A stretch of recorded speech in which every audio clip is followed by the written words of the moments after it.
Players. Players. Player's own. Player's own. Player's own voice. Player's own voice.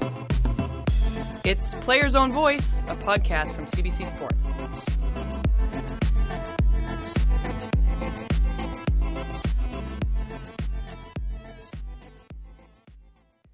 Figure skating can open a lot of career doors, but becoming a doctor? Not the first one that comes to mind.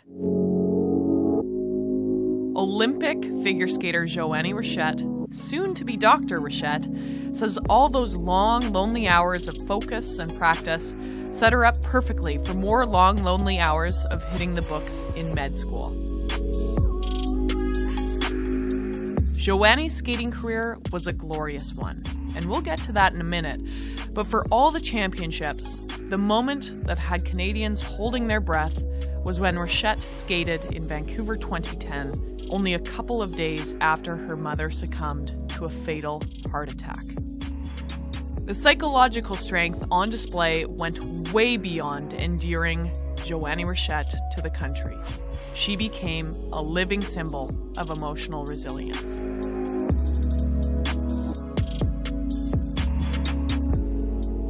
My name is Anastasia Bucsis. I'm a two-time Olympic speed skater, and I'm happy as can be to curl up with Joannie Rochette in this week's Player's Own Voice podcast.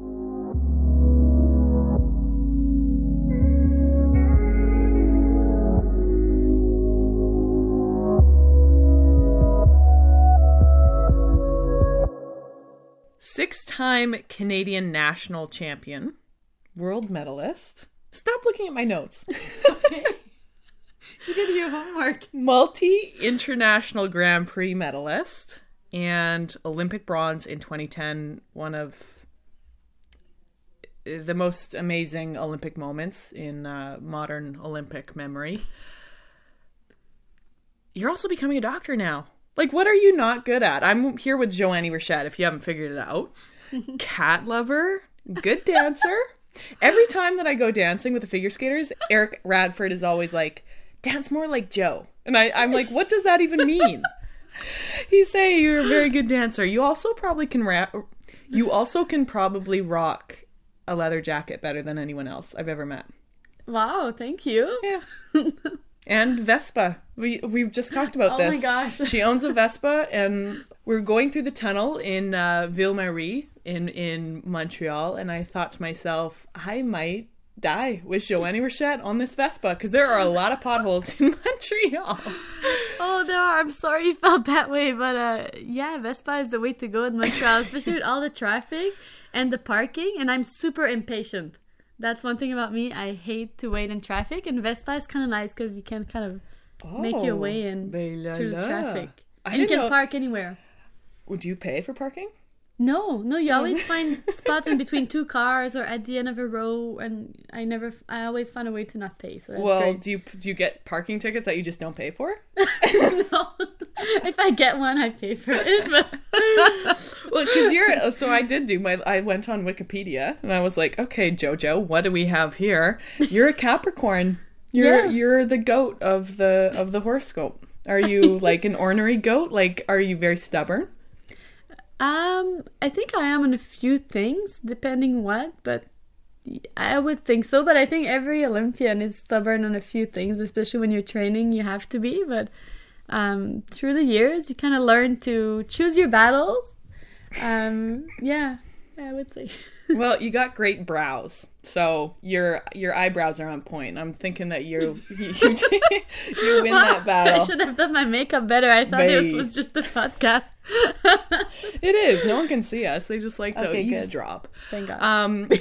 You look fantastic. Are you happy? Wow. Yes, it's definitely hard though, as you know, to leave sport because it's such a big part of our lives. So the first few years was definitely difficult when I transitioned from competitive skating to show skating.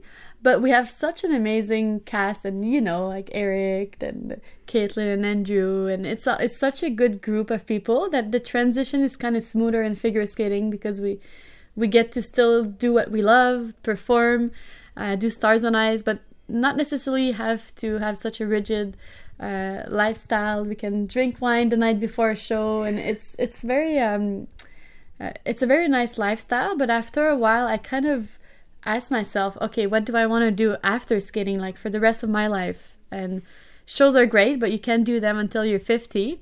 And I always wanted to do med school, so I knew if I wanted to have a shot at it, I had to go now. Like I couldn't wait until I was 40.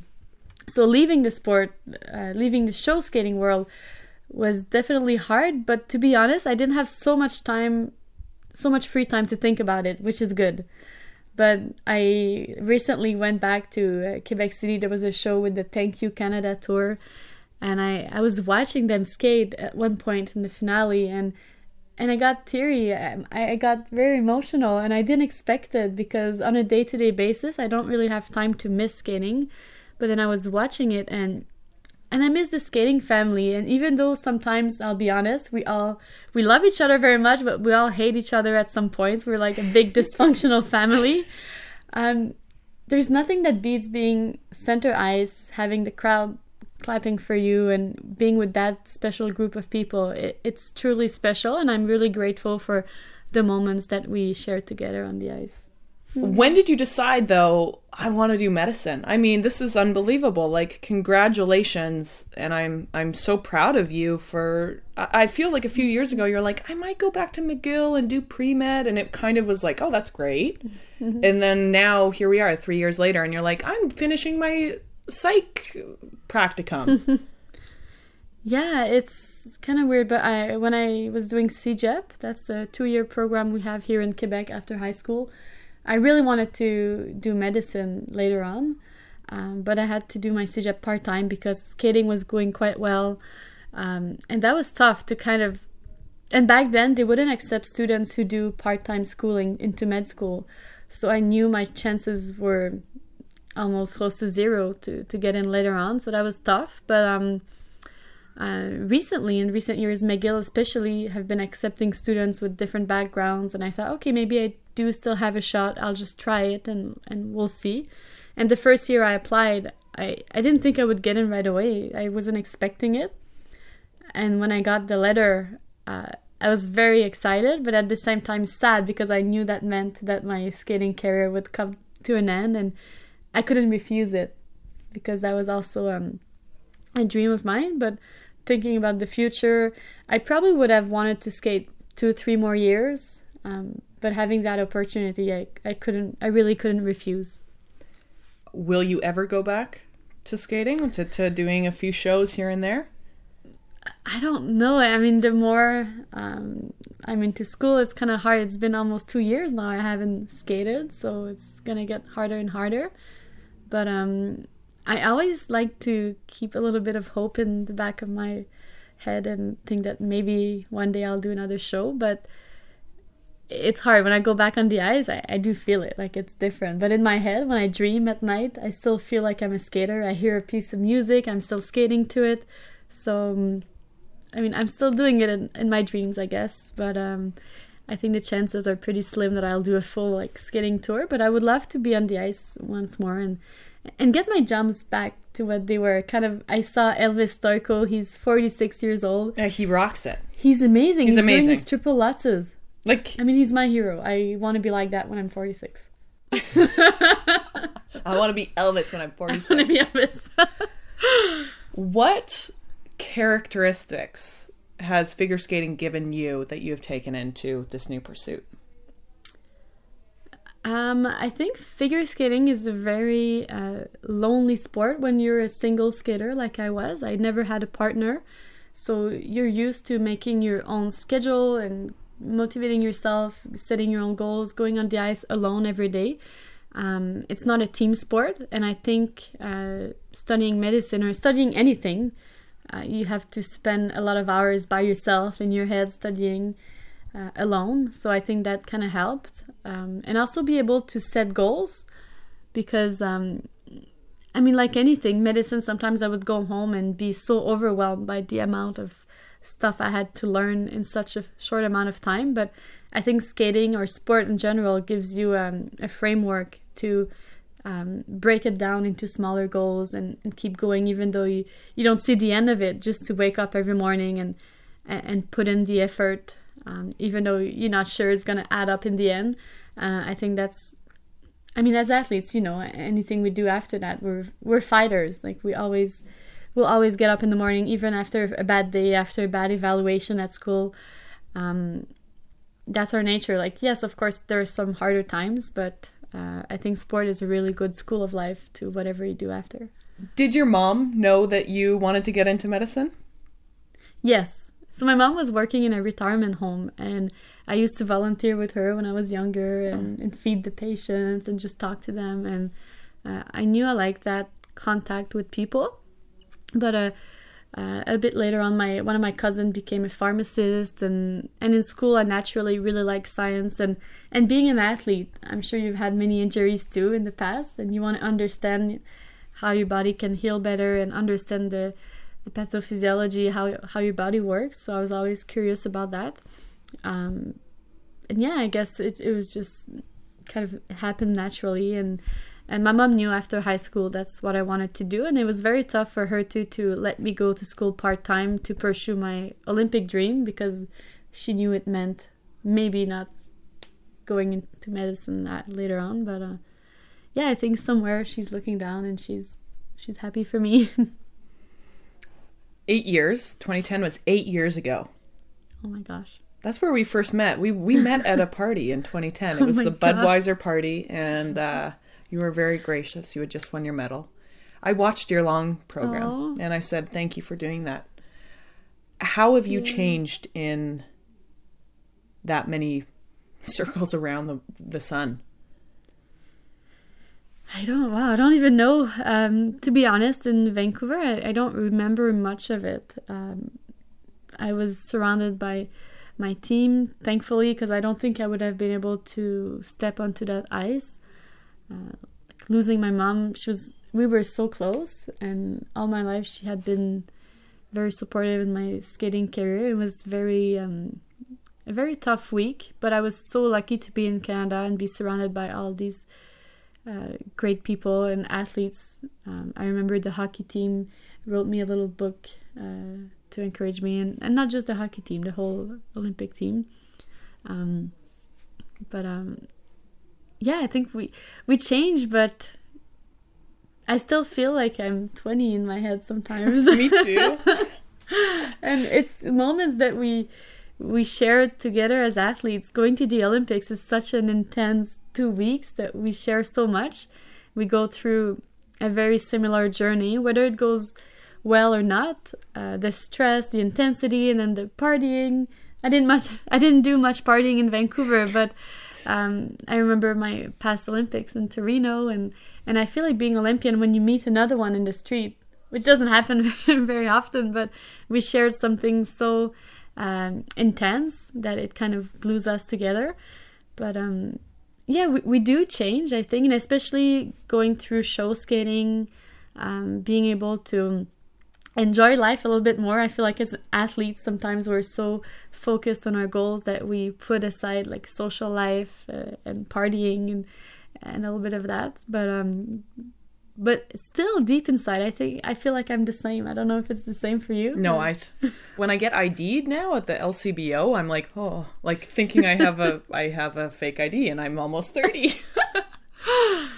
Yeah, I think there's a certain strength in vulnerability, and emotional strength is so much more impacting and inspiring than physical strength. I mean, nothing against Arnold Schwarzenegger, but it's amazing when you can pump iron, but vulnerability and emotional strength is really where we're changed.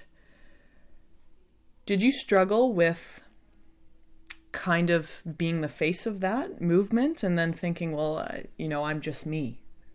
I'm not that strong. That was just me doing what I do best and thriving under, those circumstances. But has that been difficult to carry on your shoulders? Yeah, it's kind of funny because after Vancouver, a lot of people were telling me how strong I was and how I inspired them, because I guess anyone who lives something similar were identifying themselves to what I was going through. But to be honest, I feel like I spent those games just crying the whole time. I didn't feel that strong. I felt pretty, like you said, vulnerable and very weak. And I felt like I was so lucky to have such a good team around me. I had my sports psychologist, my nutritionist, friends calling me. My boyfriend at the time was with me on the village, making sure I was eating and packing both of my skates in my suitcase before the competition, those kind of things. And I definitely didn't feel strong myself. Yeah, it was kind of funny to come home after that and having so many people recognize me in the street and telling me tough times about their own lives. That was kind of, I didn't expect that at first, but I definitely feel lucky, and I'm so thankful for the support. But I'm a very introverted person, so of course when I was going grocery shopping after and people were telling me about losing their own uncle, father, anything, it was a little bit, I was not really ready for that, but yeah, I definitely feel lucky that I was in Canada and surrounded by so many great people.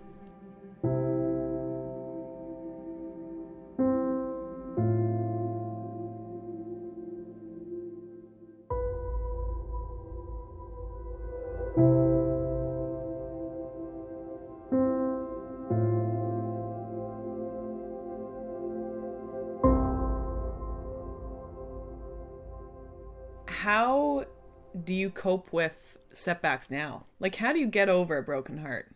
I always wonder how people do this because I don't do it well. Well, okay, we're getting personal now. Well, I'm just helping you with your psychiatry. Thank you. Well, it's hard. Like anyone, when you get your heart broken. I went through a breakup recently, and it wasn't easy. I mean, it's the same, but there can be many types of breakups. When I stopped skating, there was the breakup with my coach, with my teammates. When I started school, you break up with all my cast members, like Stars on Ice members. But ending an 8-year relationship was definitely not easy. Some days you just get home and like you don't know what's next, and that's kind of scary, especially when you're getting older and you see all your friends making babies and you're like, okay, I'm just in school still. But I think because you have the framework of being an athlete and setting goals to yourself, it kind of helps keep you busy, and slowly but surely time fixes things and you don't really realize it, and then you don't miss the other person after a while. But it just takes time and just gotta be patient, I guess. What about you? How do you see it? I drink a lot of white wine.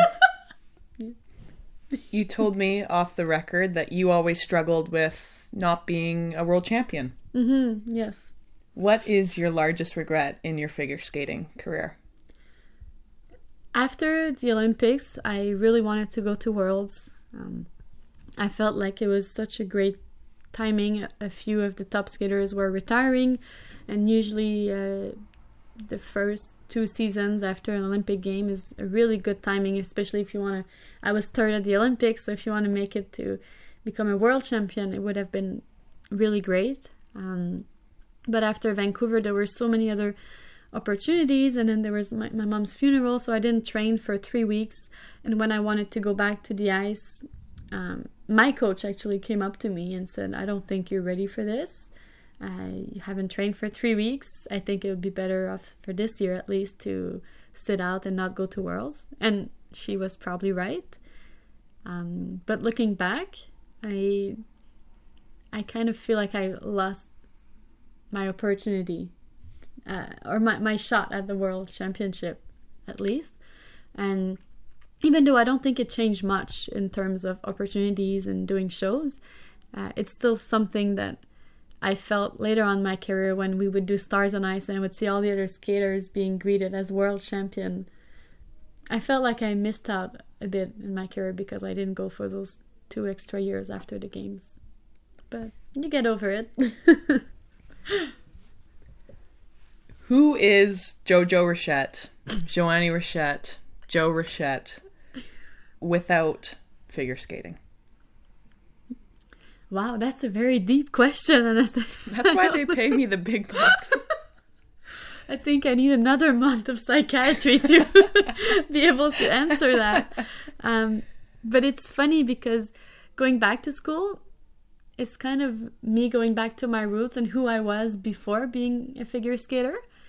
The nerdy student that I was in high school, wearing glasses and being really into science. It's kind of funny because in the hospital now, a few people will recognize me and say, "Oh yeah, you're the skater." And I tell my supervisors someday, they ask me, "Oh, how does it make you feel?" And I say, "I can't wait until I'm not the skater anymore. I'm the doctor or something else." Like, I feel like you grew up, even though in high school, all my friends were calling me the skater. Like, you gonna get that etiquette. I don't know the right word in English for that, but I can't wait until people say, "Okay, you're the doctor. You're not the skater anymore." I wanted to ask that, but I didn't know how it'd come up. I'm like, when you're doing your practicum, are people like, is Joannie Rochette gonna actually like give me a pap smear? It doesn't happen that often, but when it does, it can be a little bit funny for the patient and for me too, because I'm still a learner. And it happened a few times, a few funny situations I'll tell you about after this podcast, maybe. But I think the more time goes by, less and less people will recognize me. So hopefully one day I'm no longer the skater.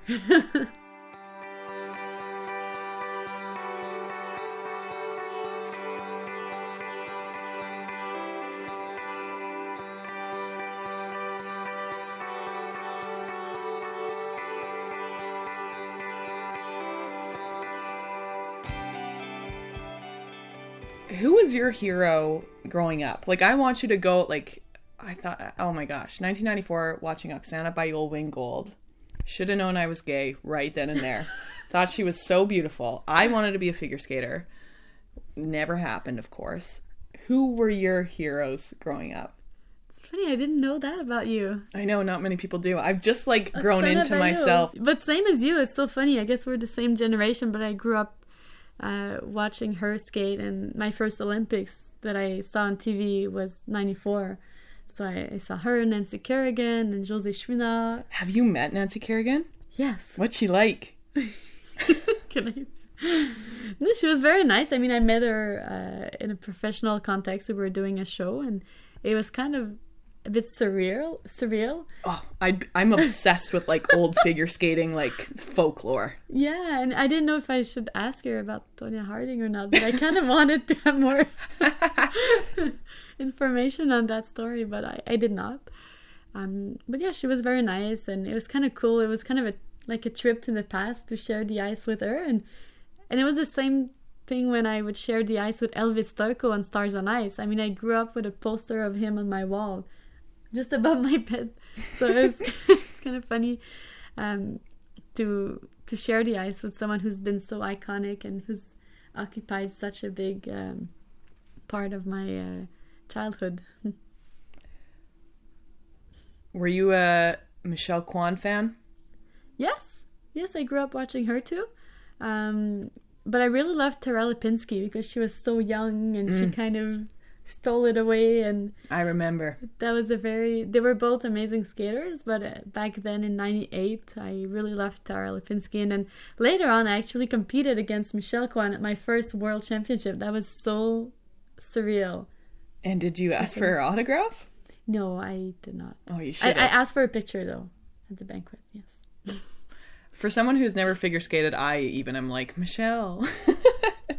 It's so funny. I never thought you were such a big figure skating fan. I just feel like it's like the pinnacle of the Olympics in the sense that it's like it's just this lived drama. And you like, I guess, and maybe that's, people just feel as though they know you because you do something so athletic, but it's so artistic, and the public feel as though they know you, and in some capacities, they own a little bit of you.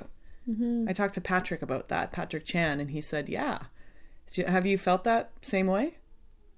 Well, definitely not in Torino, my first Olympics. I was kind of a nobody and I came out of nowhere, so there was not so much attention. But in Vancouver, I feel like all of the athletes, because we were in Canada, there was so much media coverage, which is great.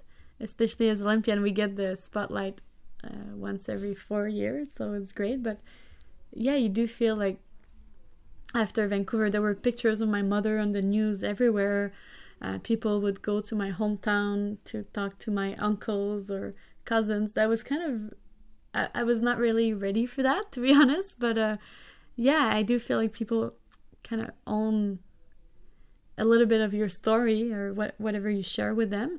But at the same time, it's kind of nice because even in the lows, even throughout my career, even if in the tough moments, I feel like Canadian fans were always supportive, and they have been for Patrick or for anyone. When you go through a hard time, you get so much love from fans, and it's great. And you're right, and that figure skating is such it's athletic, but it's also artistic, and there's the whole subjectivity and the judging. And I think even though people might not agree with it sometimes, that's part of the drama associated with skating, and that's why it's popular, I think. Where are you happiest? I probably shouldn't say that, but I'm happiest when I'm at home in jeans and a t-shirt, sitting on my couch with Leo sitting on my lap. I was like, when is Leo going to come into this conversation? Leo, ouais. En français, c'est Joannie Rochette's chat. That's my cat. Yeah, for all of us Anglophones, Jojo has a cat. His name's Leo. And what kind is he? He's a Savannah. Savannah. He's got to be 40 pounds. He's a big cat. He's a big cat, and he's very sweet with me, but he's not always the nicest with strangers. But he was nice to you, right? Yeah, he's always been nice to me. Anyways, you're happiest when you're with your cat. I mean, that sounds super... I sound like a crazy cat lady right now, but I love just going home to someone at night, and when my cat kind of sits on my lap, it means that I'm off. Like, I'm off duty. I can turn off the lights and just have some me time, glass of wine maybe, a good movie, Netflix. Yeah, it doesn't get better than that. You have to be on a lot, though. Like, how often do you get to do that? A lot more now than when I used to travel with Stars on Ice. We were gone maybe 7-8 months of the year, always on an airplane. So now I guess 3-4 nights a week I get to have a quiet evening. It depends on the rotation with school. Some rotations are more hectic than others, especially if you come home at 9 or 10 at night, you're tired. There's no Leo time then, but yeah, it depends. It's always different. What do you hope your legacy is? My legacy? I mean, I feel like nowadays life is happening so fast. There's a social media and there's always someone new coming up. So I don't know if I'll have much of a legacy, but I just hope that after Vancouver I inspired a few people to skate maybe or do some sport. But it's kind of hard to think about that for yourself. I don't think I have much of a legacy, to be honest. Jojo Rochette, Joannie Rochette, thank you so much for taking the time to... Actually, you know what? We are sitting... This is a fun fact about this podcast. We are sitting on Julie Chu and Carolyn Wallet's guest room bed, and it's a Saturday night, and we're going to go out for dinner after this. But thank you so much for always taking time. When I am in Montreal, I love this city. You feel like family. Aww. I will say, we did some CrossFit once upon a time. But oh my God. Jojo Rochette can do a good handstand, but like some of your squat technique is not all that great. I can't squat. I think I have a malformation. Like my shins don't really align with the ankle. It doesn't work for me. We're just finding this out now after like 10 years of being retired, but yes, it's okay. It's fine. I don't have to do squats anymore. Player's Own Voice, the podcast. Peace. Hey there, POV podcast listeners. That is season 1 in the can. Any athlete will tell you peak performance depends on adequate rest and recovery. So we're taking a few weeks to recharge the creative batteries, reach out to some more fascinating athletes, and get revved up for our next season of revealing conversations. In the off-season, please still hit us up. Our social media happens at CBC Sports, #Players Own Voice. I am Anastasia on Twitter and Instagram. If you want to send thoughts or suggestions, the email is playersownvoicepodcast@cbc.ca. This is a CBC Sports production. David Giddens is the producer. Graham McDonald edits the audio for this project. And whenever he can find the time, Adam Blinoff composes and performs original music for POV podcasts. I'm Anastasia Bucsis. Thank you so much for all the listens. It'd be weird without you beauties. Peace.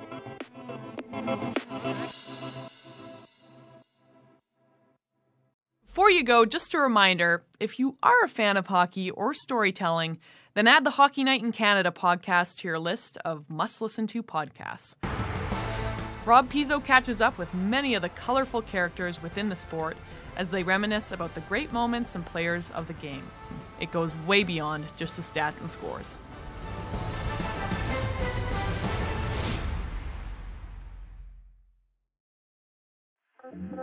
Love CBC podcasts?